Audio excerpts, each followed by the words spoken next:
My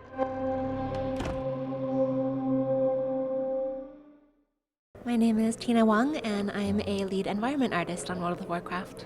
This is the first time we're going to see Shadowlands in the Warcraft universe. I mean, we've heard about it, it's mentioned a few times in novels, graphic novels, but we've never actually been there in the video game space. What are some of the challenges when designing these new zones? Because it is technically a dead world, but it doesn't look so dead. Right, so it definitely is one of the challenges, making it feel like more fantastical and different, but still, this is part of the Worldcraft universe, right? We're not just doing like alien or sci-fi. So we really try to look at like what are our current connections to the Shadowlands. For instance, we have our spirit healers who are always so thoughtfully rezzing us when we die. So that's why we went to Bastion. It's like a beautiful like golden plains, and the faction there you find is the Kyrian, like these winged like forefathers of our spirit healers and Valkyrs. And then another one that made a lot of sense for us was Maldraxxus, right? It's like the heart of the Scourge, like the indomitable might, the army of the Shadowlands. So we really drew on what would necrolords, like they're summoning these like dark, sinewy structures out of like a bony landscape. And I think something like Ardenweald is something we've always been really interested in exploring too, especially on the environment side. We love like nature spirits, and like how far can we take it? How extra can we go with, the sparkles when you go to Ardenweald? Yeah, looking forward to seeing the players explore that space. Talk about how you work with the team, especially with level designers and stuff, because the environment, you're transversing it through quest lines, and you have to be very, very how you create it so you have a path but not a straight shot, so everyone sees everything essentially. What are some of the challenges in making environmental art that has a set path to people to follow, but at the same time is mysterious and explorable?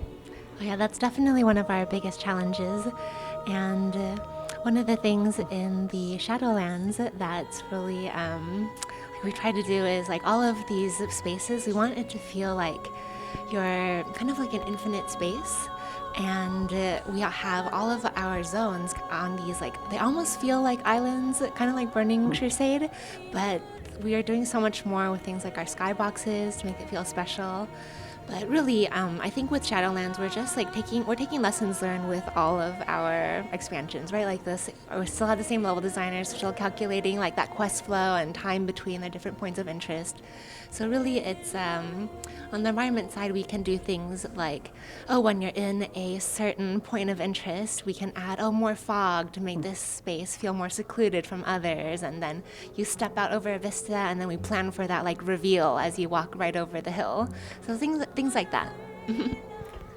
We talked about this a little bit earlier before the interview, but can you talk about some of the challenges when designing environments in World of Warcraft? Because you've kind of run the gamut. You've done everything. You've done, Asian culture. You've done, of course, high fantasy, desert, mountains, Antarctica, tropical regions, and now you have this new land, and everything has to look new. Not like we've seen it before. Some of the challenges when designing that. I hope we've done a good job of that. It's, I think that, so even though we've done, X or Y thing before, there's always like elements that we can mix together, right? Like maybe you have planes, but have you seen it in this palette? Or have you seen it with this type of story mood? So I think there are always ways to make it feel fresh. Yeah, people underestimate the value of like the color palette and how colors go well each other or opposite each other, and it can make or break a whole zone and make it look awful or make it look fantastic. Yeah, absolutely. And there's plenty that we're really excited to share with you. Like, I know there's going to be screenshots out there, so I'm just really excited to see what the players have to say about the zones coming up, because there's stuff that we can do more in the Shadowlands than we can do on Azeroth, right? There'll be more like gravity-defying buildings or plants, like the canyons of Bastion are filled with these like floating giant flowers, things like that, just to give it that special touch. Right, there's a different realm, so physics don't apply there. Yeah, exactly. There's no visible sun or moon in all of the zones, and our skyboxes are like truly unique to anything that you'd see on Azeroth. And we're thinking like even like weather systems, it's not going to be, your typical like rain or snow. It'll be something different.